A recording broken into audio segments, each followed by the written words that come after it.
Talking Back the Night, let's catch up with Talking Back the Night regular Nathan Bray. Hello, mate. Hello, Christian. Hello, everybody. Donald Trump yesterday upped his call for action against radical Islam in an effort to reclaim the offensive on national security. Can you step us through some of the announcements made by Donald Trump? Oh, I'd love to, Christian. And aren't we living in interesting times? Very that interesting. Old Confucius curse. So Republican presidential hopeful, and I'll say that, Donald Trump, has unveiled his anti-terrorism plan. So Trump called for an ideological test for immigrants in a new policy speech, saying that he would institute, get this, extreme vetting for visa applicants, unlike what they do in Europe, which is just let absolutely everybody in. So he basically said that we need to, in this country, only allow people in who share our values and respect our people, which sort of discounts all the politicians and the bankers.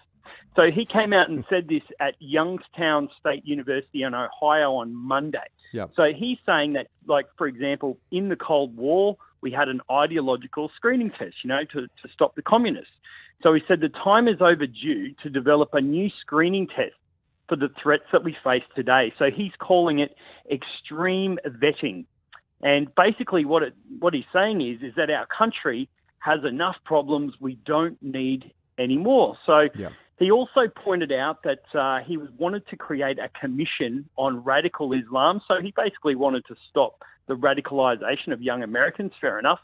And then Mr. Trump says that the US will work closely with NATO against ISIS, reversing a sort of earlier threat that he made. He also said he'll work with anybody who's against ISIS, opening the door to maybe working with Russia, which led the Trump campaign manager saying that Trump never received cash payments from a pro-Russian party in the Ukraine. Wow. But Joey Biden, he stepped in saying that Donald Trump is unqualified to be president and he's endangering the lives of US troops.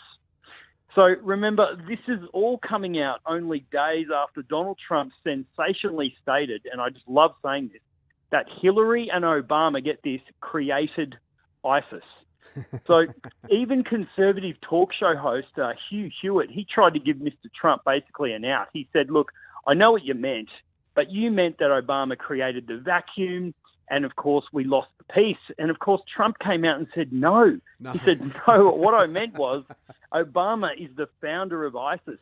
Yeah. And he was the most valuable player. Trump said he wants to give Hillary and Obama the most valuable player awards in creating ISIS. So what I wanted to do is have a look and say, well, is Trump correct? Yeah. And from the evidence that I found, it quite literally is so. First of all, a document, and then we'll look at some history. So thanks to Judicial Watch, we now have an August 2012 Defense Intelligence report on the civil war in Syria and the situation in Iraq that openly states that the policy of the United States and its allies was to support the Salafist opposition to Syrian President Bashar al-Assad. Now, this opposition at the time was spearheaded by al-Qaeda in Iraq and the Islamic State of Iraq, which then morphed into, get this, ISIS, or the Islamic State of Iraq and al-Sham. So it is starting to look historically like he does actually have a point. And in 2012, thanks to a large measure to the active lobbying by Mrs. Clinton, and US Ambassador to Syria, Robert Ford, Obama declared that the United States considered the opposition as the legitimate representative of the Syrian people, or in other words, ISIS are the ones that they're going to support. So you got to say that Donald Trump is literally correct, and Obama and Hillary, they created ISIS. I mean, They figure among the founding fathers of the world's most brutal terrorist organization. They deserve the ISIS Most Valuable Player Awards for their efforts. Wow. And I can't believe I'm saying this, but I actually agree with Donald Trump. Yeah. Now, to top all of this off, right, you then had Chinese President Xi Jinping. We like Xi Jinping.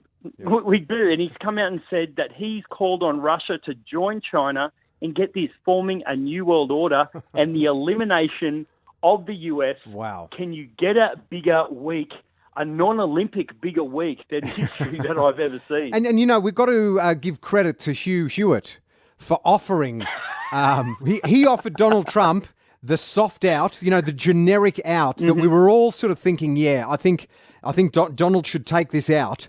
But he's saying, no, I'm not taking you out. No. I mean it. You have not Obama, misunderstood me. Yeah, you haven't misunderstood me. I haven't overgeneralized things. I mean, Obama and Clinton started this thing personally. You know, It phenomenal. reminds me of what my mum said when she said, That's right. you know, I know what you're saying, Nathan. You don't really want to kill your sister. And I was like, no, Yeah. you have no idea. She offered you the soft out. You weren't prepared to take it. No chance. Just like Hell. Donald J. So he will continue throwing these hand grenades out there. But do you have any of the detail in terms of these tests for foreigners? You know, it almost does sound like having to count to 10 whilst walking, you know, down a straight line after you're pulled over by the state sobriety sheriffs. test. Yeah, Of course. you're pulled over in Nevada or Wisconsin. Look, I've spoken to a few different people who are suggesting that when in Islam, and especially this Wahhabist sort of Saudi-created, radicalized Islam, if you're under attack or you feel like you're under attack for your life, which they say they do by the West, it's okay to lie. In the actual Quran, I believe it sort of says, you can lie. Lie if and you need if they to. interpret it correct. So what's to stop the really, the crazed Islamist brainwashed people using US weapons, as we now find out, to create these acts and to just simply lie on their test? I mean, we've all lied on tests. Yep. You know what I'm getting at? I have to lie just to get into a nightclub these days. I have to pretend I'm much more attractive than I am, and I know people and all this kind of thing. I mean, these people, of course, they're going to lie. Yep. And I guess that leads us to the next point. Well, Hillary Clinton herself has been found by the FBI to be a liar. So if the president is going to be a liar, maybe she's the right person to catch the liars. I don't know. It's very confusing. And any of you kids that are still up listening to Uncle Nathan, we're not suggesting for one moment that you should lie on tests. We're just saying that does unfortunately happen from time to time. It can happen for people with, with my level of desperation in life. Or running for important political positions in the United States. Correct. Nathan Bray, thanks. We'll catch up with you a little bit later on in the week. Cheers, Christian.